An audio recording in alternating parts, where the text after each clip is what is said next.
दरम्यान शिक्षकांच्या जाचामुळे सांगलीतल्या शौर्याने स्वतःचं आयुष्य संपवलेलं असतानाच हिंदी मराठी वादावरून लोकलमध्ये झालेल्या मारहाणीमुळे एका विद्यार्थ्याने गळफास घेतल्याची धक्कादायक घटना समोर येते।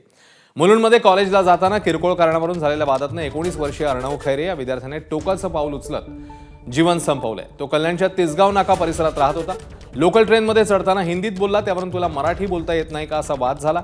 काही तरुणांनी लोकल प्रवासात झालेल्या वादातनं मराठी बोलता येत नाही का, मराठी बोलण्याची लाज वाटते का असं विचारत अर्णवला मारहाण केली।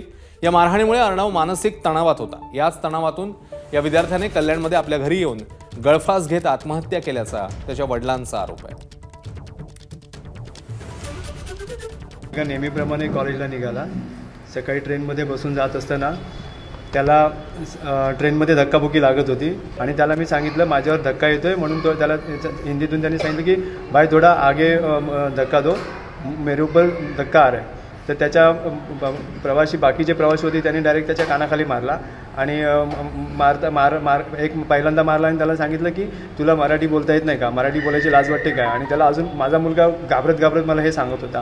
पोलिसांना, आपल्या कोळशेवाडी पोलिसांना आम्ही तक्रार केलेली आहे आणि आम्हाला त्यांच्यावर भरोसा आहे, ते त्यांचं इन्व्हेस्टिगेशन त्यांच्या पद्धतीने करतात। एबीपी माझा, उघडा डोळे बघा नीट।